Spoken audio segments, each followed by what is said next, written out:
Hey there everyone, I'm Don, Professor Goe, and welcome to the Goe Pro Travel Tale Podcast.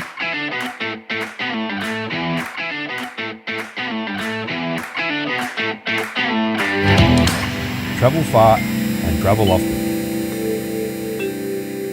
Hello everyone, welcome to the Goe Travel Tales Podcast. Today we're going to be talking about something that Goe has been doing for many years through many of our partners, and that's expedition cruising. Now, I'll let our guest, Karl Kannstadter, explain, because Karl is expert in this area of travel, which is why he's here today. But we have a lot of cruise agents out there, which I'm sure you deal with, and I'll explain why I say that to Karl when I give him the formal introduction. But there is a definite difference between what most agents and people would consider cruising versus expedition cruising. So on that note, Karl Kannstadter. Now, Karl was actually at Goe, albeit for a short period of time. You mentioned in the elevator about 8 years ago it was? Yeah, it's more, actually. Yeah, I was going to say it's seen more than 8 years No, ago. it's more like 12, actually. Yeah, that's what I was thinking. Yes. So it was a fair chunk of time ago. But Karl moved on from us to Quark Expeditions, or Quark, depending on your pronunciation, Right. which is polar expedition cruising. And then you move to Silversea Expeditions, which also does polar. Yes. But in also addition to Galapagos and coastal Africa, the northwest coast of Australia, so the Kimberley Coast, for example, Papua New Guinea, anywhere water touches land. Okay. So you went from polar focus to world focus, I Right. guess is fair, with Silverseas. Yep. Silversea singular or Silverseas plural? No S. No S, so Silversea. singular. And then you move from Silversea Expeditions to Signature, a large consortium based out of the US. Right. And I did ask Karl his title, and I've forgotten already because it's a big one. VP of Content Strategy Exploration. And basically, the role is to elevate the profile and raise awareness around exploration travel. So expedition cruise, safari, and active adventure. And to sort of be a liaison between our partners, like Goe, and our advisors, our members that are members of the network. Because sometimes they don't know what they don't know, and they may have heard of the preferred partner or they may not. And even if they have heard of the preferred partner, they may not know all of the things that that preferred partner has to offer. Okay. So I try to bridge that knowledge gap. Okay, so let's take some steps backwards because we have a lot of experienced agents out there, I'm sure, as well as a lot of new agents. So with your current role with Signature, who is Signature? Signature is a member-owned consortia based, as you said, out of the U.S., so in L.A. It's member-owned, and that's what's unique. One of the things that's unique about it. So we have about 225 agencies. Every one of those agencies owns Signature, and there are today about 100 employees at Signature, and we are told what the network needs. So in terms of the marketing, the technology, because some of our member agencies are small, they're mom and pop shops, they want to focus on selling travel. They want to focus on what they do well, and they may not be as adept at social media or marketing and creating a little e-flyer that they're going to mail out or email out to their database. So that's where we create that technology that makes things easier for them and do a lot of training as well. Okay, so that I'm glad you mentioned the word training because we met about a month ago about training between Goe and Signature in general. And just to clarify, your role at Signature from your title, though, is you are training primarily. Is that correct? Yes, and in a number of different ways. So it might be creating a training that lives on our training center, much like you do a lot of. Yep. So it's streaming, it's accessible by our members whenever they want. It might be going into an agency or virtually and creating some training for them specifically for an aspect of exploration travel that I mentioned before that they think their advisors could use help on. So if it's an agency that sells a lot of Disney and Universal, for example, and that's what they focused on for a long time. But they don't want to miss the boat, pardon the pun, on expedition cruising. They realize that it's having a moment, and a lot of people are talking about the polar regions, and a lot of people are talking about Galapagos. So I'll go in and either do a one-off, or we'll put a series of trainings together, sometimes with partners as well. So, for example, I did a series last year of 10 trainings for a big agency in the U.S., where I went in and spoke about expedition cruise in very general terms. How is it different from traditional cruising? Which is what we'll get into in a Right. minute. Yeah. Then I did Galapagos in a very general sense. This is why one might go. This is how one gets there. This is the best way or among the best ways to see it. And then the third webinar or third training was a partner, preferred partner, who came in and spoke to how they do the Galapagos. Then I did a general Antarctica, and then a preferred partner came in and talked about how they do Antarctica. So I was brand agnostic, talked about the destination and why one might go, what one might see, what a day in the life is like when one is there. And then a partner would come in and talk about how they do it. So that sort of thing. We're also creating resources and tools, white labeled PDFs, for example, because let me ask you, advisors, what's the first question you get asked when someone walks into the agency and says, we want to go to the Galapagos? First question is, what's the best time to go to the Galapagos, right? Yep. So we've created a PDF, just simple, white label. They can put their name, their logo, their email address, their phone number on it. And it speaks to the seasons in the Galapagos. Yeah. Air temperature, water temperature. If you're keen snorkelers, you might want to lean towards this time of year. If you're keen birders, you may want to lean to this time of year. If there's a specific bird that you want to see, you want to go on this itinerary that includes this island at this time of year. So trying to solve those problems. Okay.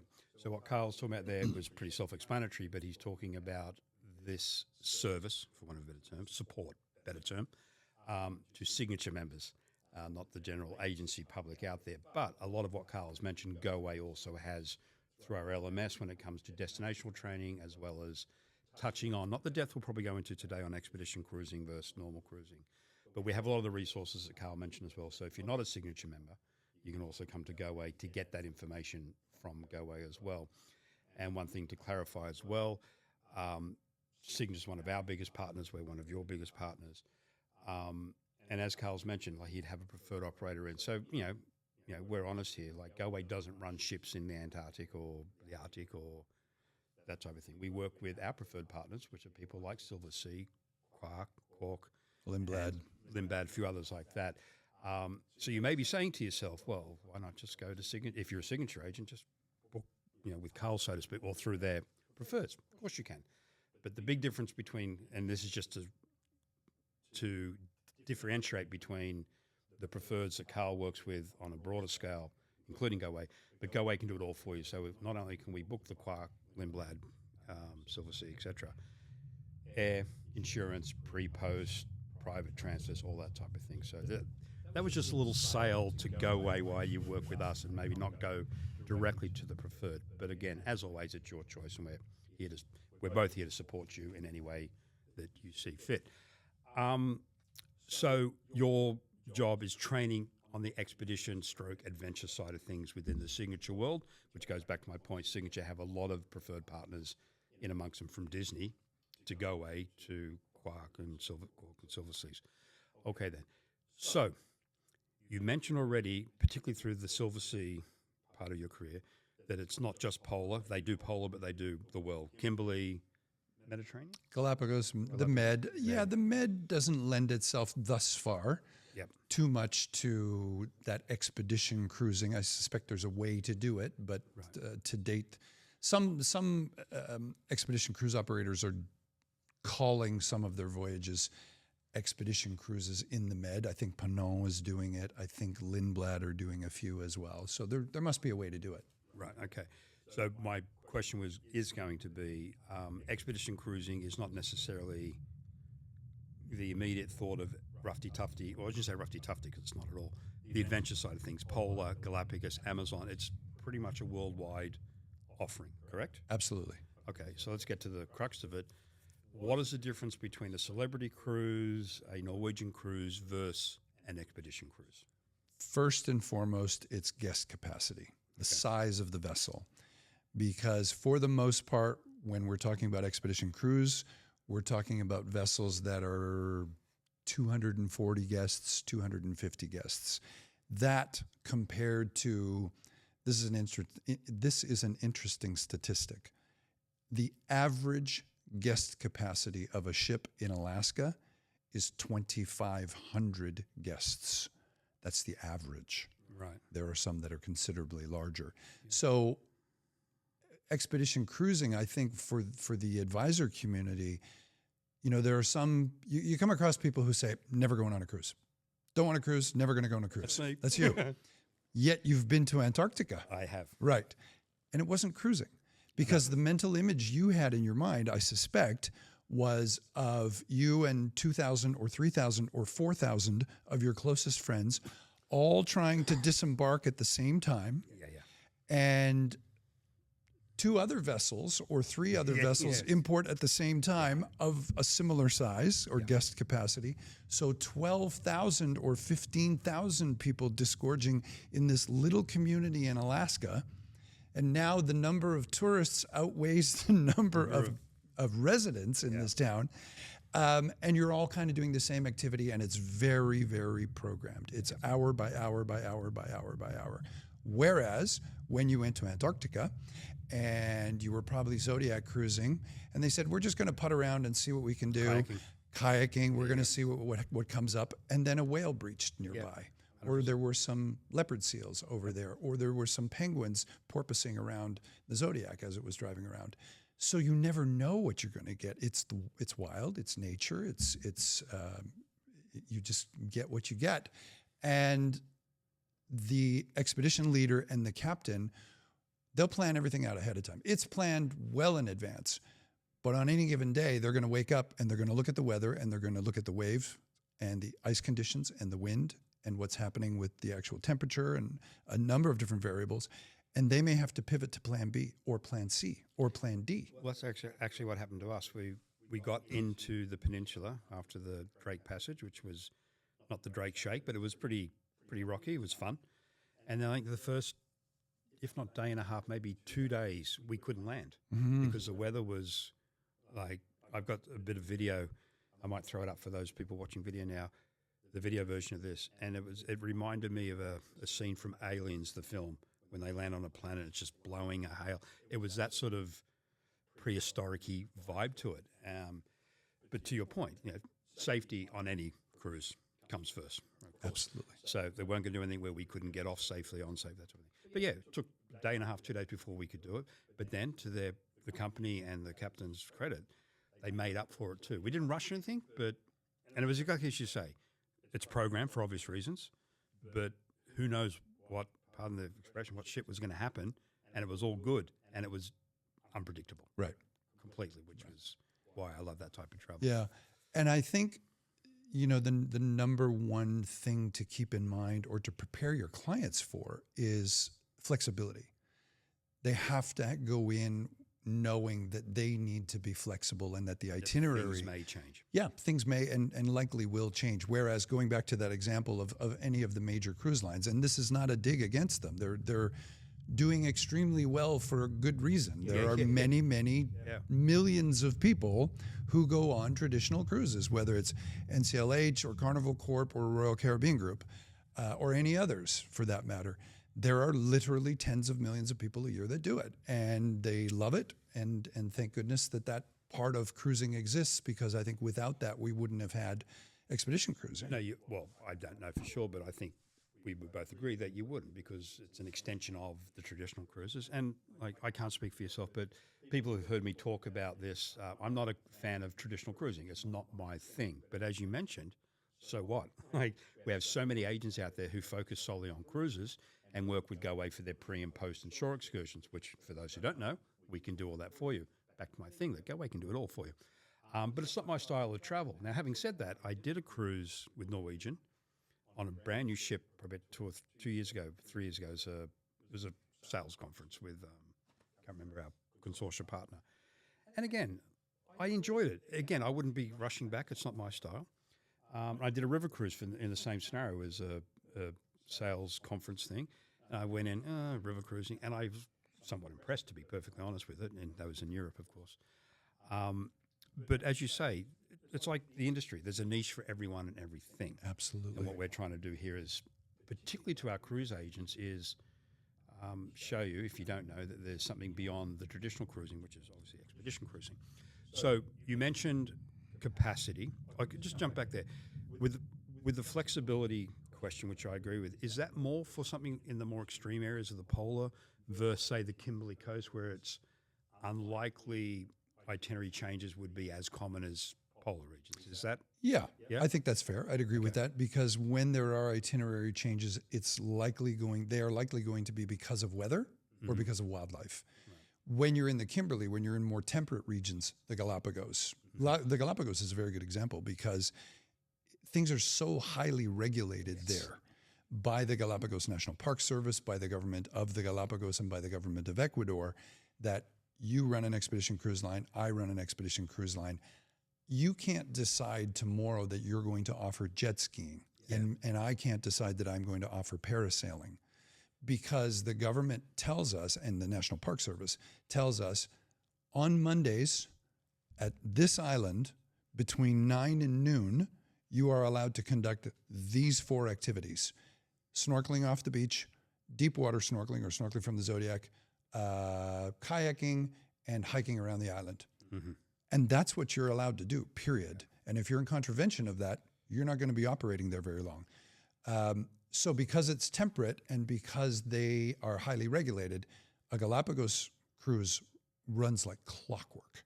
One quick thing about, because we mentioned capacity first and now coming to this, a Galapagos, the guest capacity of a Galapagos cruise ship is limited to 100. Which ship is that? Is it The Silver Origin is 100. I believe one of the National Geographic Lindblad Expeditions vessels is at 90 or 100. Is La Pinta still down there? Metropolitan, I believe, are at 90 or 100. And the Celebrity Flora is at about 100 or so. So I think there are 4 of them that are in that 90 to 100, and 100 is capacity. But the average vessel in the Galapagos is 16 to 32, isn't it? There are a number of smaller. More of them than that. Yeah, there are a number of small yachts that are 12, 16, 24. That's probably where the bulk of them are. Correct, and then you get some that are in that 48, 32, 48 range. And then those 4 or 5 that are in that 90, 100 range. Yeah, and that extends to the Amazon from a capacity point of view. They're smaller capacity numbers, which what I'm bringing that up is expedition cruising to us, or what it is anything from 16 up to the 250-ish in the polar regions. Yeah, there are exceptions. Yeah. So both Viking and HX. Viking operate the Octantis and the Polaris at 382. This is in the polar regions? Yes. Okay. Oh, really? Yeah. And HX operate the Roald Amundsen and the Friedhof Nansen, I think, at 500. They rarely get that many, but about 400. So, okay, just on that, because you mentioned, and I agreed wholeheartedly, that on the traditional big white ships, when you dock, you're 2,500, maybe plus a boat or 2 extra. My experience in Antarctica, I think our capacity, it was 150, and we weren't at full capacity. Again, it's very, very structured down in the polar regions as well for safety first, but 2, not to overexpose the wildlife and do any damage, that type of thing. But I found at times I think we might have been 120. I wouldn't say landings were crowded. Again, we kayak, so we got away from it. That's one reason we chose kayaking. We go off and get away from the crowds and come back to the landings. I wouldn't say crowded, but that ship's there, and it's generally only one ship in the polar regions per landing per day. You've a lot more experience than I am with this. Like a ship of 300 or 500, to use your term, disgorging in Antarctica, doesn't that start to defeat the purpose of expedition definition? So it's smaller groups, comparatively speaking? Yeah, it's done differently, though, as the ships increase in capacity. So because Antarctica doesn't belong to one nation, using the example of the Galapagos, Ecuador, the government of the Galapagos, the National Park Service of the Galapagos, can dictate exactly what happens in the Galapagos: who, what, where, when, why, and for how long. when expedition cruising started in Antarctica, or I think it was in 91, 92, some of the operators that were down there, and there were probably only a handful of them at the time, They got together as a collective. they got together and said, there's no one governing us, so we should govern ourselves before somebody comes along and governs us and tells us what we can and can't do. And they were very conservative in the regulations that they came up with. And they really did govern themselves, because you would think that a group of companies, they're in the business of making money, would say, nah, let's let 300 people at a time go ashore. They didn't, because they were made up of conservationists. They were made up of researchers and scientists and entrepreneurs and people that wanted to make money. But at the same time, their fascination with, let's use Antarctica as an example, came from a really pure place, and let's preserve this, because they felt, and still do, very strongly about bringing the world to see it and to experiencing it. But having that philosophy, which I'm aware of, that's why I'm sort of raising my eyebrows for those aren't watching the video thing about the 300 to 500 capacity situation. So here's if it wasn't the first regulation, I would argue it's one of the most important regulations that they came up with. So first of all, they created an organization called IATO, IAATO, the International Association of Antarctic Tour Operators. Self-governing, because there's no single government that owns or operates Antarctica. So we're going to govern ourselves. We're going to call it IATO, and we're going to watch each other. We're going to keep each other in check. And one of those first regulations was no more than 100 guests ashore at a time. So regardless of the size of the vessel, whether it's, there's one operating there that is a 7-guest sailboat, and you go up to HX at the other end at 500. Right. You've got larger ones. You've got Celebrity and Holland and some of those doing a cruise by. Cruise by, yeah. Just for, I don't want to go off the subject, but that's the other thing too. That some of the big white ships, as we term them, cruise by Antarctica. They don't do the landings, and this is a good example of, I think, another differential between traditional cruising and expedition cruising. They're a lot more active and participatory. Yeah, if that's the right word. Whereas, and again, we're talking polar at this stage. The bigger ships will cruise by, and you sort of wave an Antarctica in the distance. Where the ships we're talking about is shore landings, kayaking. Some ships offer diving, camping, helicopter flights over, all this type of stuff. So we won't get into those details because that's more of a polar conversation. Sorry, I just wanted to point that out. So going back to the 500 you're right to point capacity. it out. So the regulations were yachts under 12 or sailboats or vessels with 12 or fewer guests. Time out. Just. Oh, sorry. Thanks, Don. Yeah, so guest 12. So the regulations are in a couple different categories. Okay. Vessels with 12 or fewer guests, they can land wherever they want.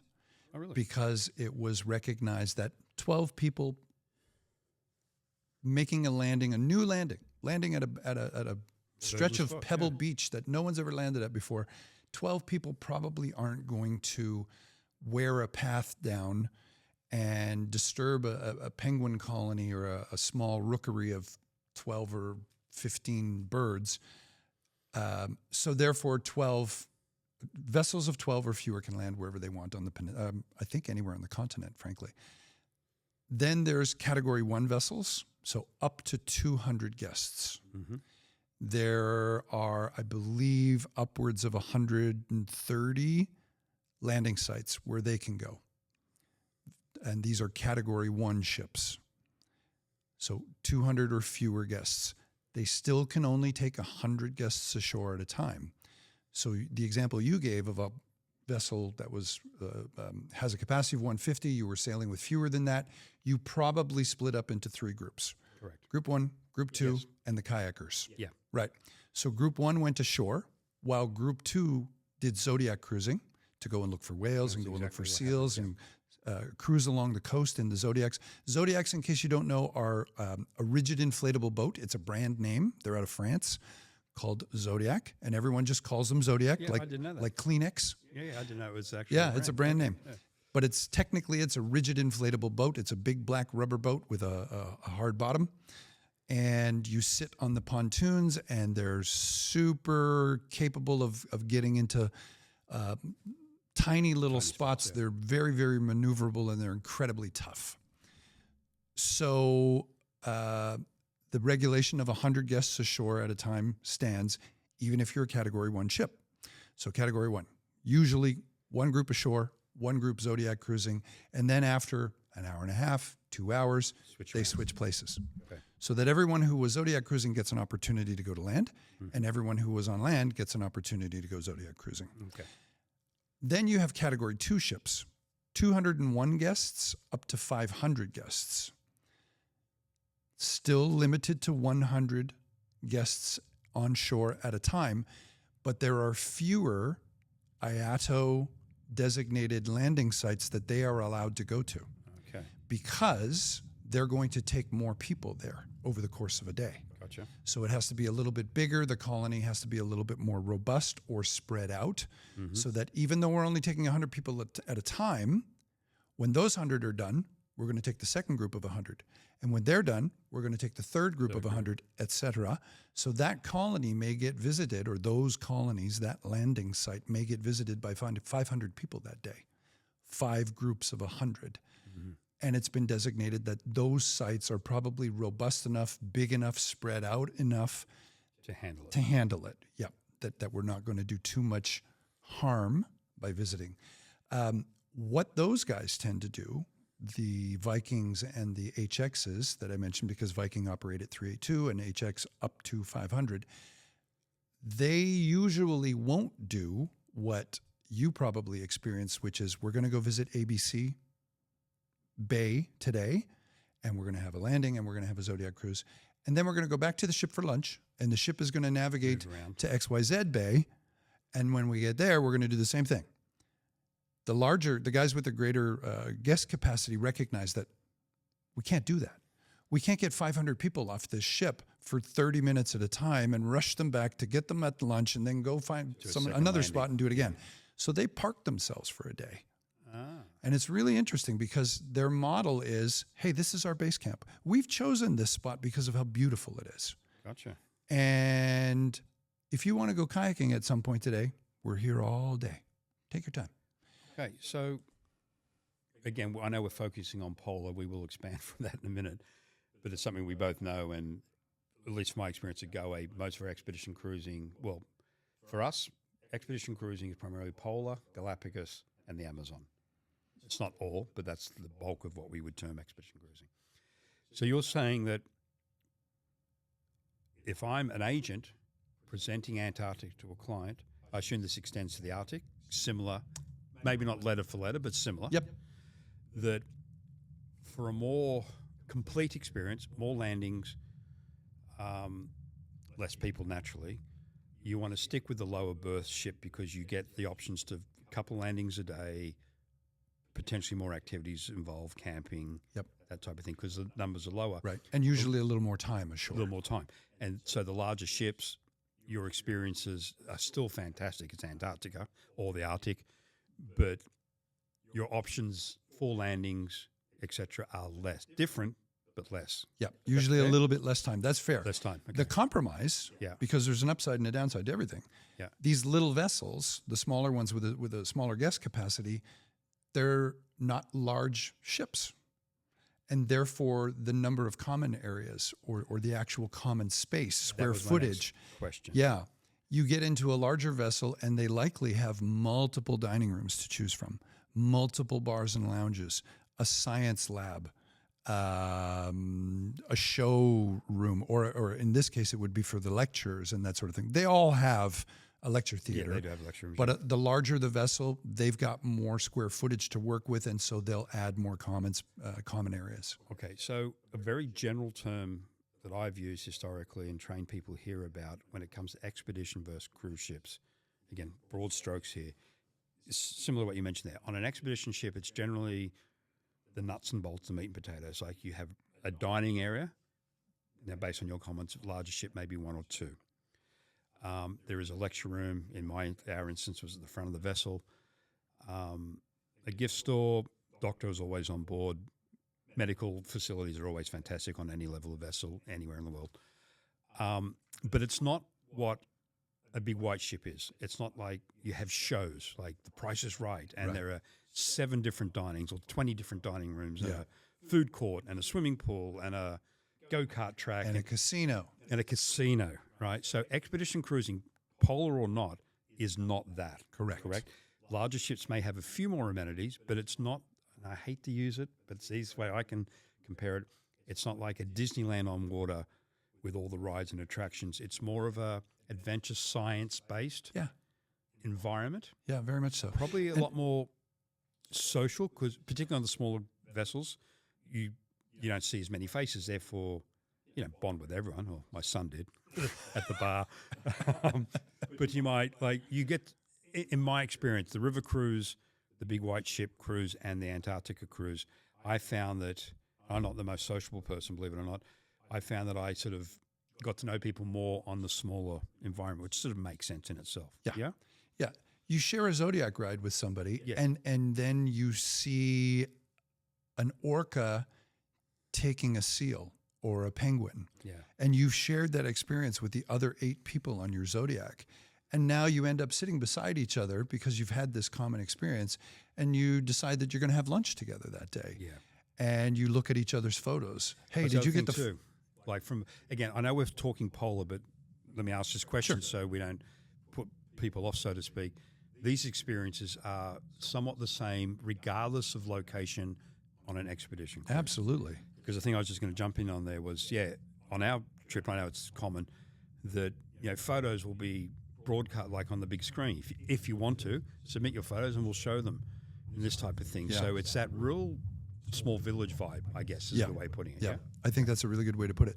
The other thing I wanted to mention is that in terms of trying to keep it straight, or if you want to explain it to your clients, very often the large ships, the ship is the destination.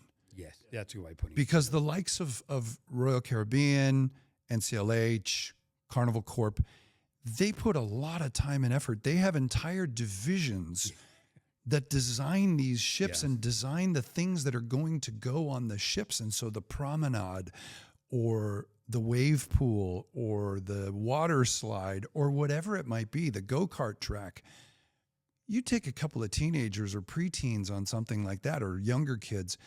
Disney are probably the best example of this. The ship is the destination. They're varying from that a little bit now because they have their private islands, but it's kind of an extension of the ship. It's still us, and it's going to be all of our branding, and it's going to be all here. And now you get to be on the beach for a day. We give the crew on the ship a little bit of a break for a couple of hours because a lot of guests went to the beach, but it means they're going to track a lot of sand back onto the ship. But the ship is the destination. Where the ship goes is almost incidental. Compared to expedition cruising, the destination is the draw. The ship is almost incidental because, going back to Galapagos as an example, and we were talking about how everything is so regulated in the Galapagos, where, when, how, regardless of who's operating there, somebody at a higher price point and that luxury level, like a Silversea with butler service and 2 dining rooms to choose from in the Galapagos, to a more modest, like a Metropolitan or G Adventures operate a ship in the Galapagos as well. So something a little more modest, everyone's off-ship experience is going to be the same. Yeah, this is, you're basically grabbing my tagline from training is that it doesn't, and this is more the Galapagos, well, by extension, the Amazon as well, that it doesn't matter what vessel you're on, 5-star, 4-star, 3-star, or terminology you want to use.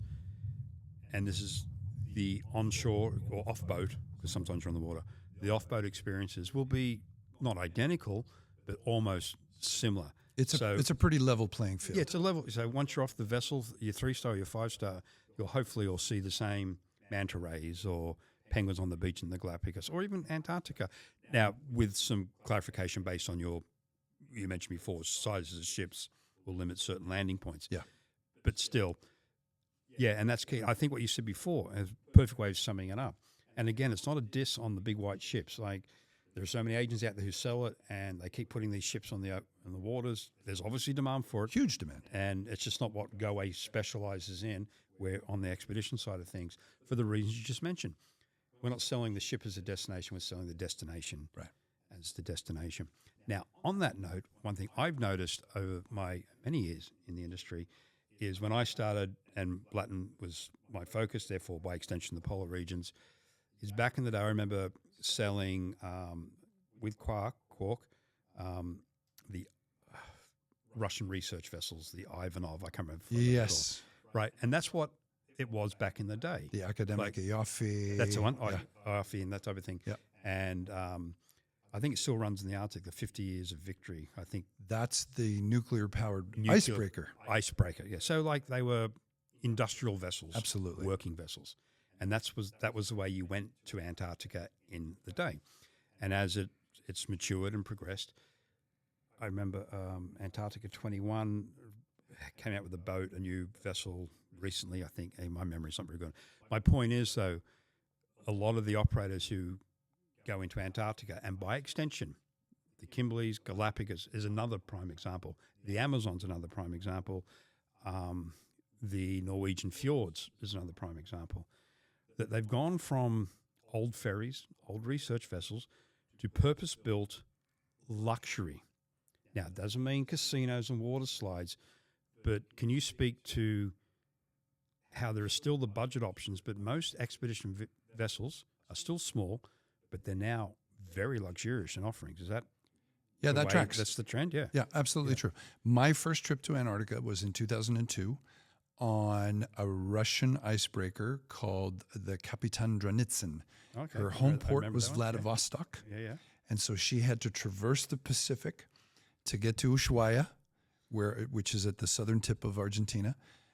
That's where we boarded the vessel. And icebreakers are not built with stabilizers. They were not built to go across rough water necessarily. Or if they were, it was with hearty Russian sailors who don't give a damn about seasickness because they don't have it. And they just drink lots of vodka. Yeah, whatever they do.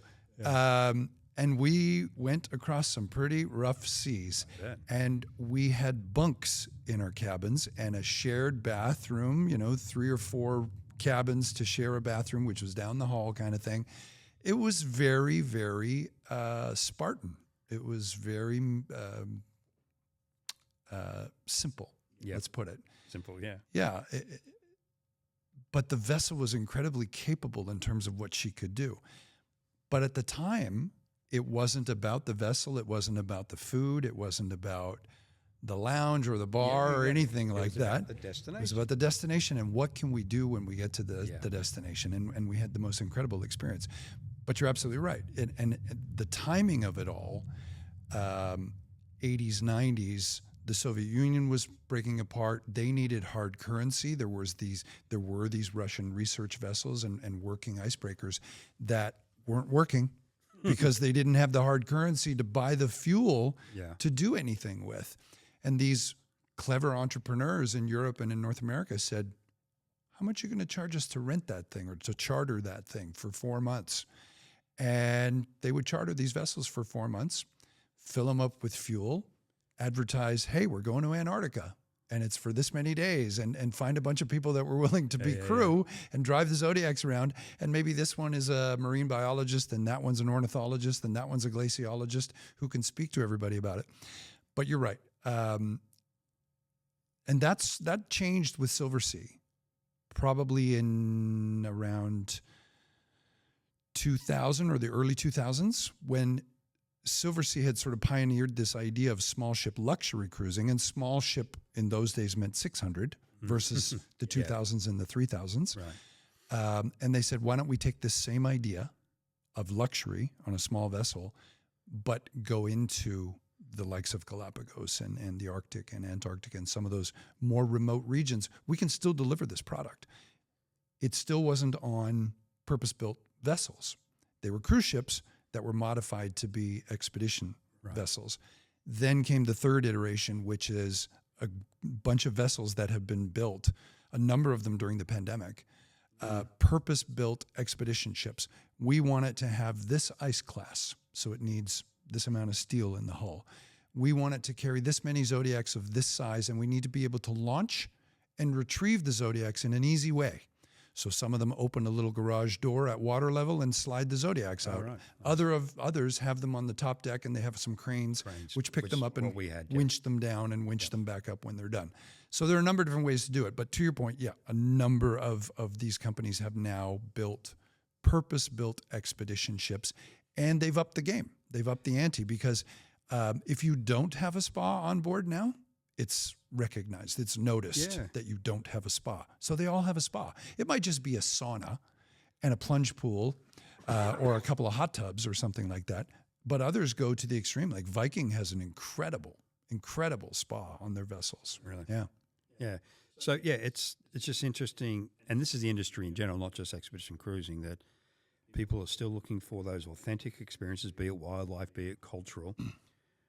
And as certain groups get older, like myself, who used to be, or still am an adventure lover, still go backcountry camping, but a lot of the times I want to do all the roughy-tufties, I term it, during the day or over a couple of days, but I want to come back to not necessarily 5-6 star, but a comfortable environment at the end of the day, which goes back to your point of the land experiences from an expedition cruising point of view anywhere in the world will be similar in experiences.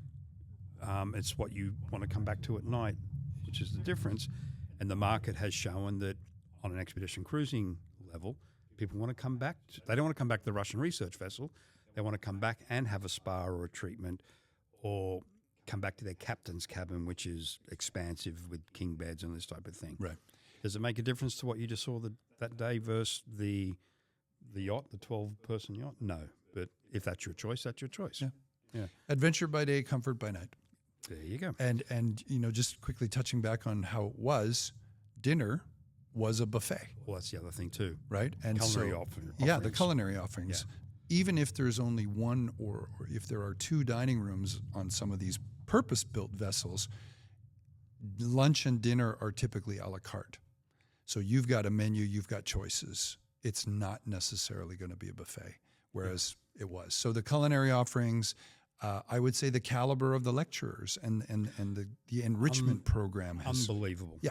Like the level, again, I know we're focusing on polar, but, and Karl, back me up on this, this extends to any expedition cruise anywhere in the world.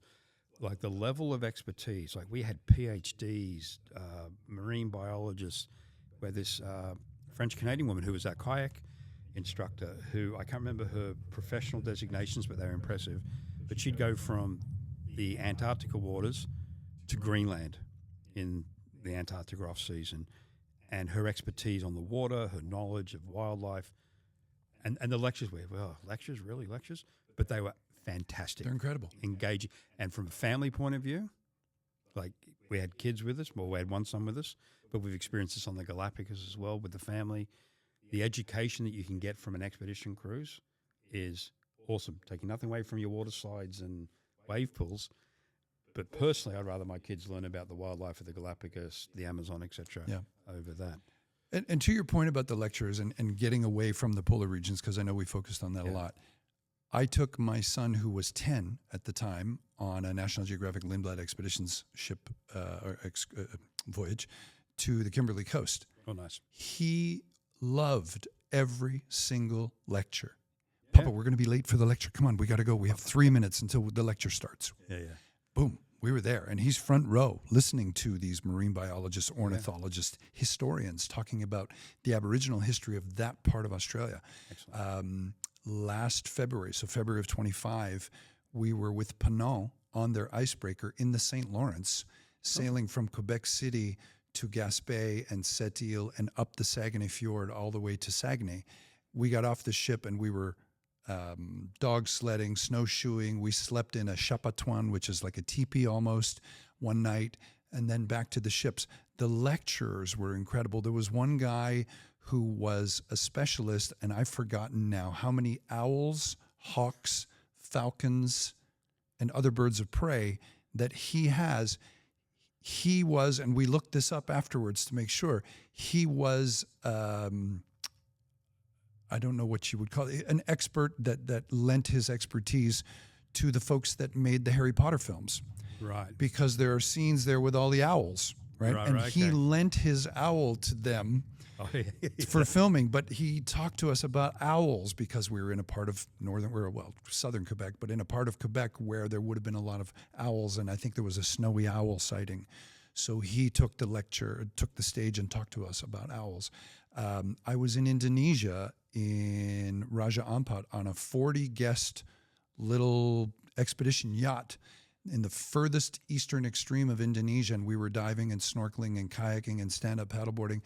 The lecturers were these young Indonesian guys telling us about life in Indonesia and this part of Indonesia. We had a cooking class with the chef. So all of that to say that these companies, to be viable these days, to make sure that they're at the top of their game and competing with the big boys, they all have to have first-class, world-class lectures and the food, the culinary offering. Yeah. So it's not the way it was 30 years ago. No, it's not. And I'm glad you mentioned the Indonesian experience with local Indonesian guides. Not so much for pole because it's generally Western European guides. Knowledge exceptional because we had a similar thing with, there was an what's the bird? Ornithologist. Ornithologist on board Yeah. who'd published books, and he was incredible. But more importantly, when you get to areas like Amazon, Galapagos, I can't speak to the Kimberley, but I'm going to assume on the shore excursions particularly, the local guides, particularly Galapagos and Amazon, because a lot of your guides will be Peruvian, Brazilian, etc., Ecuadorian, and their knowledge is exceptional. And they all have to be educated or are higher level educated. Right. Often than their marine biologists, etc. as well. So and let me not jump only- in really quickly about Yeah, Galapagos. To be a guide in the Galapagos, you must be a permanent resident Yes. of the Galapagos. Yeah. And then take a mandatory, I believe it's a 4-month training program. Most of them have an undergrad degree and then come back and do the 4-month training. Yeah. But this is Ecuador and the Galapagos and the National Park Service making sure that all of this money that's being spent by these tourists going into the Galapagos, a lot of it is staying there Staying in the because Galapagos. every crew member, from the captain to the folks in the galley, have to be Ecuadorian. Yep. And every guide has to be a permanent resident of the Galapagos. Correct. Sorry. No, I'm glad you brought that up because, again, the Galapagos is an extreme example of that red tape, positive red tape, I say that. But by extension, excluding probably the polar regions because there are no locals, unless you've got a penguin bouncing around who can speak English all of a sudden. Most of these other cruises, Amazon, Galapagos, Kimberley, not so much Norwegian Fords, or they're Norwegian would be the most part, but they're highly concentrated on the local economies, local guides, all cruises, be it big white ship cruise to Mexico or into the Amazon, are putting money back into local economies. But to your point, I think the cultural immersion you get from expedition cruising is more prominent than it would be on a traditional cruise. Yep. Yeah. Yeah. Yeah. Think about an expedition river cruise on the Mekong There you go. or in Egypt down the Nile. Yeah, it's a place we haven't mentioned. So actually, let's just hit some areas because we highly focus polar, Amazon, Ecuador, because we both have a passion for Latin. But you've done the world of expedition cruising. So you mentioned Kimberley. You've been to, there's cruising on the Nile. Yep. Where did you just also mention? The Mekong. The Mekong. Yep. As well. Where else There are can people expedition find- river cruises now in Colombia. So Yes. Ama Waterways is Yes. operating one, just- and there will be two. They just launched the that second recently, one, didn't they? Yeah. on the Magdalena River in Colombia, Mm-hmm. the Brahmaputra River in India, the Nile in yeah. Egypt, obviously, the Mekong, Vietnam and Cambodia. I think they go into Yep. both areas. Okay. That's just expedition river cruising. River cruising. Then you've got, I guess, the Whit Sundays, Barrier Reef, Australia. Yeah, all of On the other that. side, the Kimberley, And of the course. Kimberley coast on the Yeah. northwest side. Papua New Guinea. Papua New Guinea, for Yep. sure. A lot of people still going into there. Maybe not a lot, but there are operators still going into Papua New Guinea, and that's fascinating. Yeah, yeah. There are along the African coast. the West Yes. African coast, the East yeah. African coast. Okay. Aqua Expeditions have just launched, and I think we'll start sailing this year in the Seychelles on a small Oh, really? 30-something or 40-guest expedition ship. Tahiti.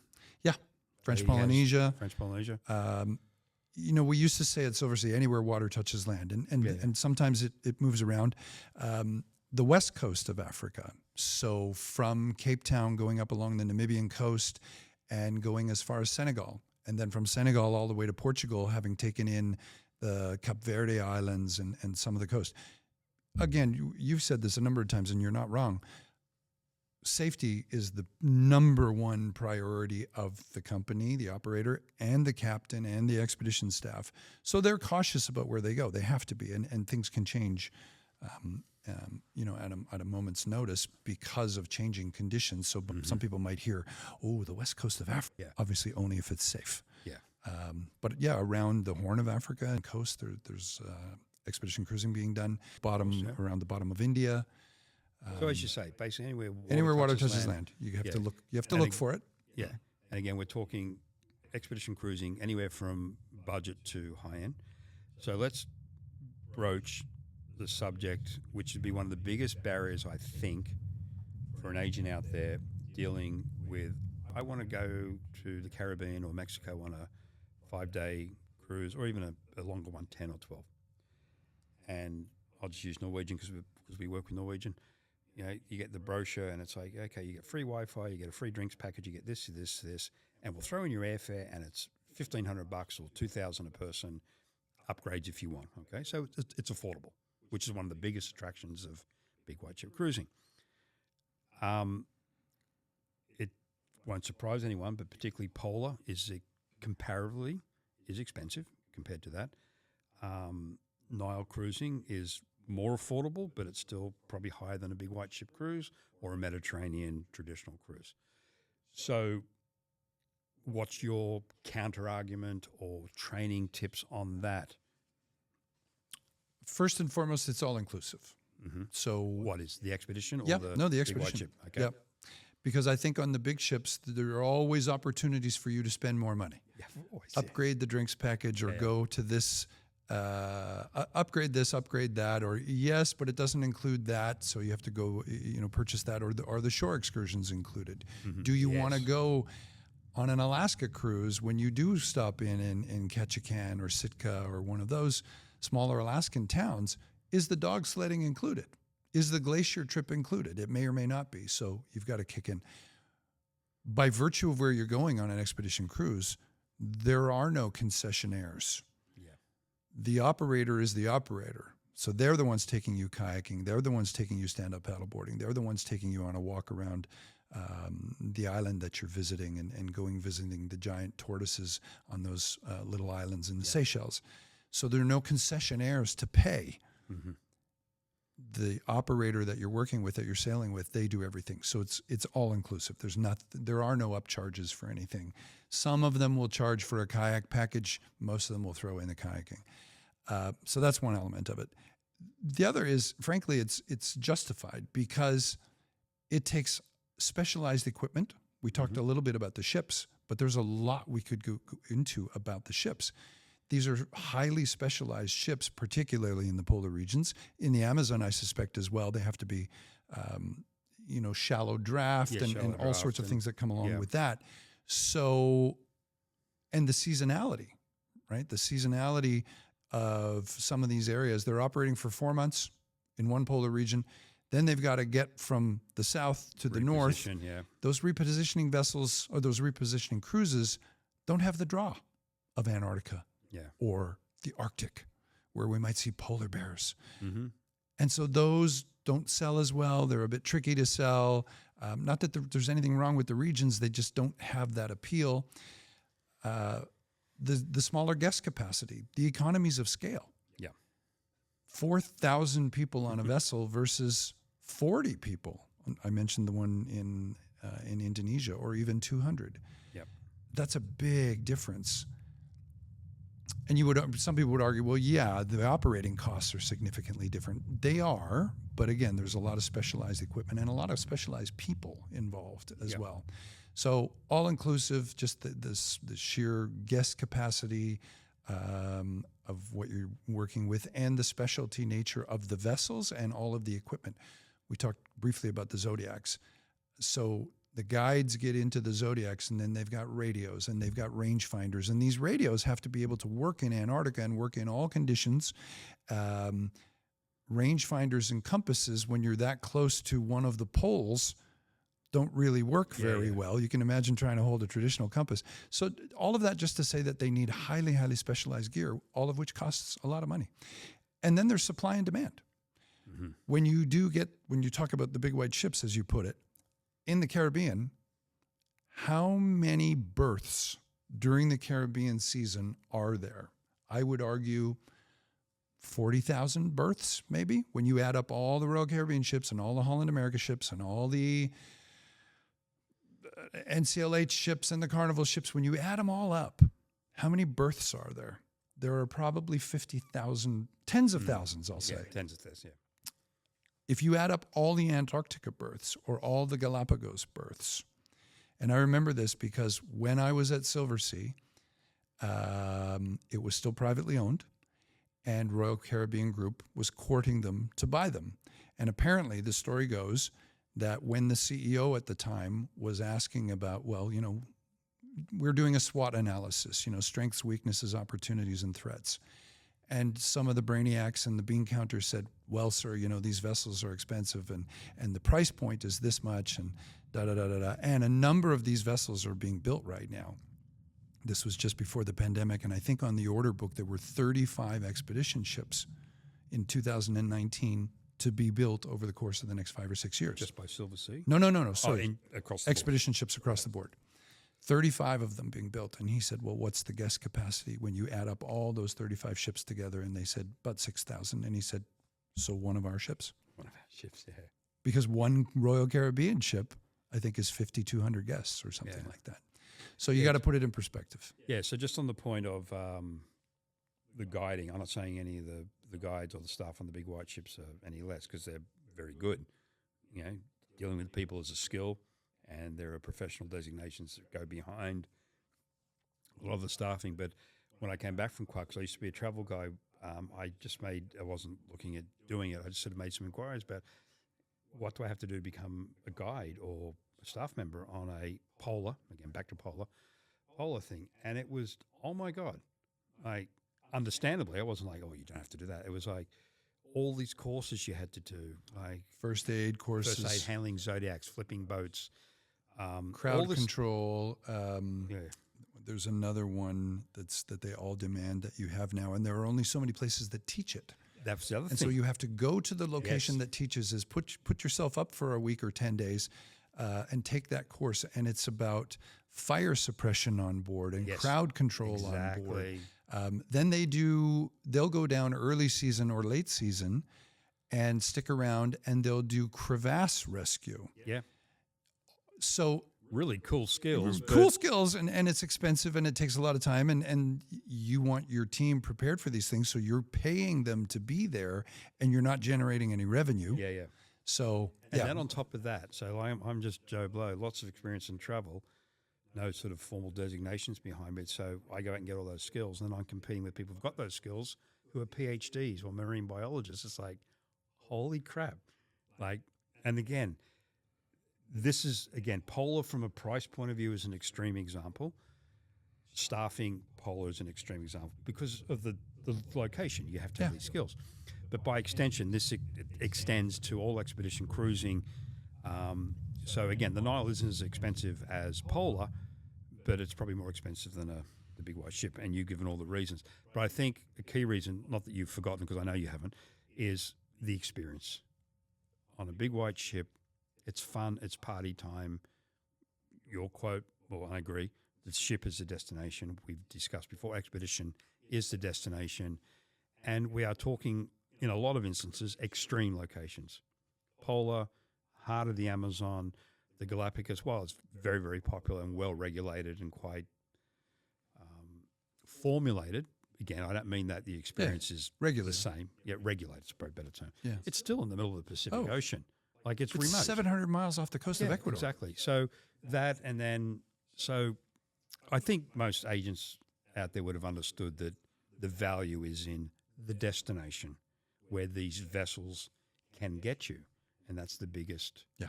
to me, selling point. It's where you can go to and all the places you mentioned, and then the experiences that you can have. Because I did the Mexican thing. It was fun, but it was ship life and beach, ship life and beach. Whereas, many times to the Galapagos, it's like diving with whale sharks. It's seeing blue-footed boobies like a foot from you who don't care you're there. Mm-hmm. And you've been there, so you know what I'm talking about. Because the Galapagos Because they is see famous. so few people. Yeah, and no one has hurt them. No one's hunted. So that they have no fear of humans. That's the Galapagos. Right. The Falklands is another one Yeah. we haven't discussed. Right. Very Baja, similar. California, we haven't discussed. Yeah, I'm heading there you there go. next month. So the Oh, Gulf of very California, nice. Yeah. swimming with gray sharks, swimming with whale sharks, as you said, all of those sorts of experiences, because the vessels in there are very small and there aren't tens of thousands of people a year. There are a few thousand people a year. Okay. So to wrap this up, and I know you've probably got this well versed, talk to our audience about either the differences between or why expedition cruising. Like, why should an agent be pushing that style of travel to a client versus a client who comes to them saying, I want to go to Mexico on a Norwegian or celebrity cruise? Well, I think it's one of the things you just mentioned recently. So first of all, the experience. I think more and more people are looking for experiences. Yeah. I met a couple in the Galapagos, two grandparents from the UK, and they had three granddaughters with them, each from a different set of parents. And these girls ranged from 12 to 14, I would say. And I spoke to this English couple afterwards, and I said, this is amazing what you're doing. And they said, yeah, we thought, rather than give them a Fitbit or an iPad or a video game or something like that, we'd bring them here to have this experience. Hopefully some conservation gets pumped into their brains. And long after we're gone, when these girls are in their 70s, they're going to talk about the trip that they took to the Galapagos with their grandparents when they were 10 and 12 and 14 years old. So I think there's that. There's the experience to this remote location, this incredible part of the world that's not necessarily difficult to access, but you need to want to get there. Yeah. You need to want to go. Yeah. Not inexpensive for all the reasons we talked about, but good value when you consider it. So the experience, getting there, and frankly, from an advisor's perspective, it's lucrative. Yes. Because of the price point that we're talking about, I would say a Galapagos at an entry level is probably $4,000 or $5,000 per person. Easy. You can go way up from there. Yep. So you got a family of four to the Galapagos, it's maybe a $20,000 trip. So those are commission checks with commas in them. Yeah, and that's one of the things we used to push here, or still do, that if you can land a polar booking from a go-away point of view, like the salespeople, that can be close to a target for a month. Like, they are substantial bookings. Yeah. And again, polar one extreme, but as you say, any expedition cruise can be financially rewarding. Yeah. For the agent. And I know the counter argument to that is it's easier to find 10 people who are going to spend $1,500 on the big white ship example that you gave versus one person who's going to spend $15,000 on a Antarctica or a high-end Galapagos. That's true. But they're out there. I promise you they're out there. I saw it at Quark, I saw it at Silversea, and I see it now at Signature because it's booming. They're all building new ships. Viking just announced that they're building 2 new expedition ships to accompany the 2 they already have.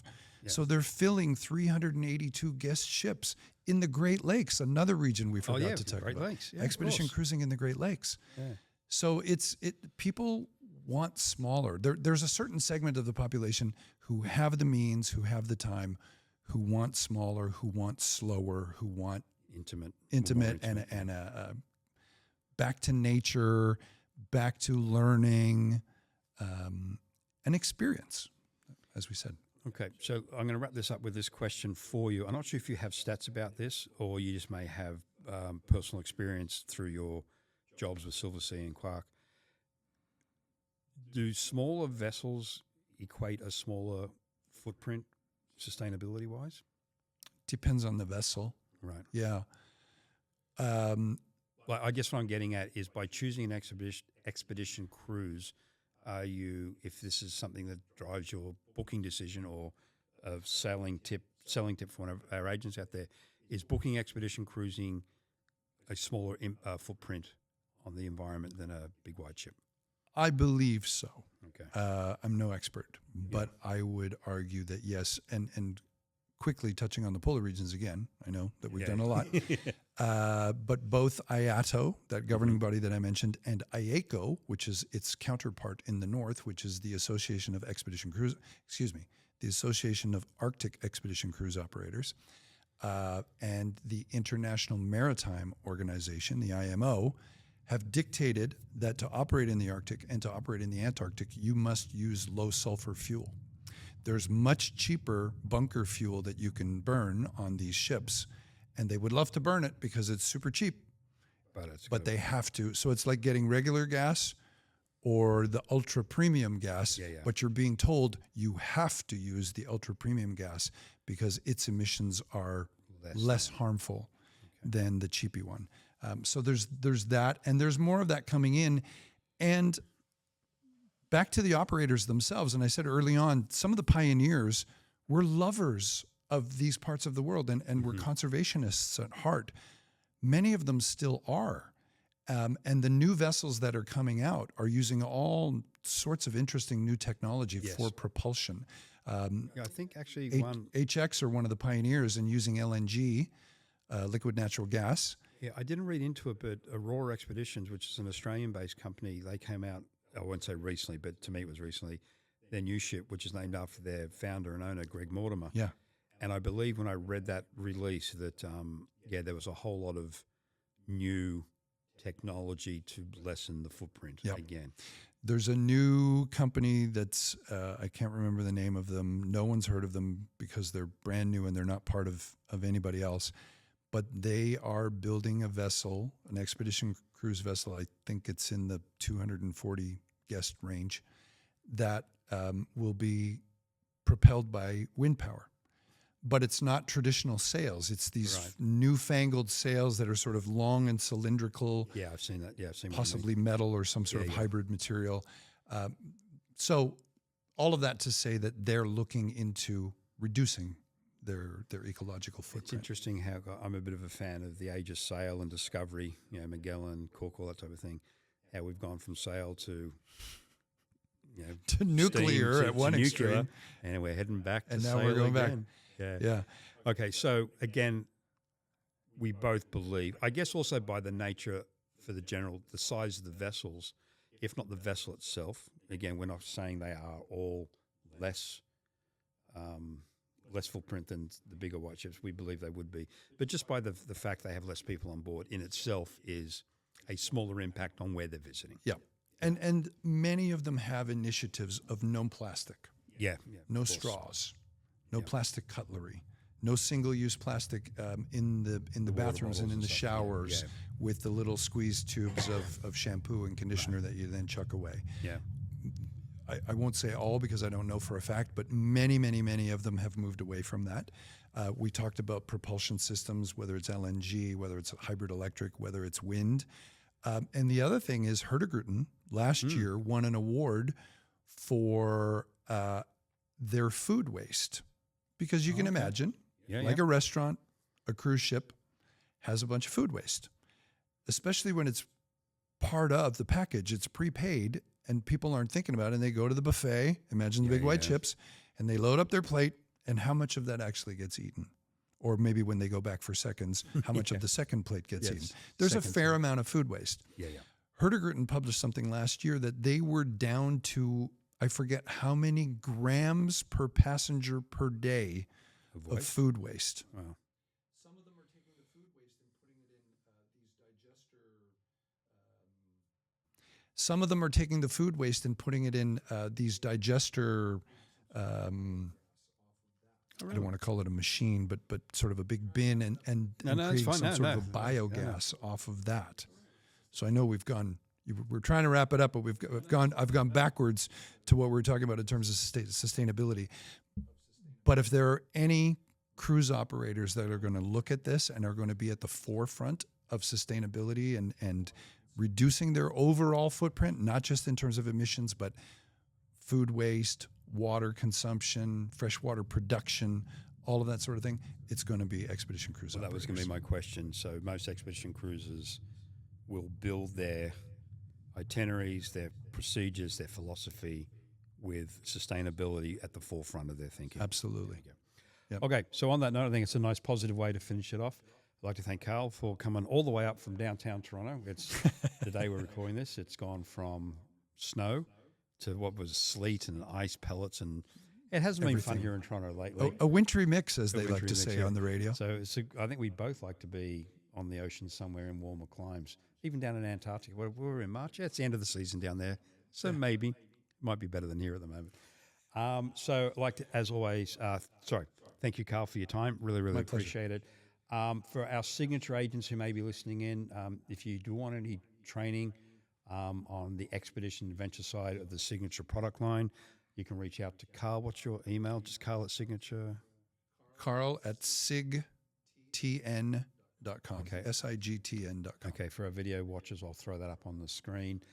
Again, if you're not a part of Signature, please don't reach out to Karl because he can't really help you. You get into trouble for that. But you can reach out to GoAway anytime for training. Our account managers are out there. They're all well-versed on expedition cruising as well, not as well as Karl, but they can definitely train you, guide you, advise you. And as always, thank you everyone out there for your time today. We really appreciate you giving us an hour or, I'm looking at my screen, an hour and 10 minutes of your time today. Karl, thank you, and everyone out there, until next time.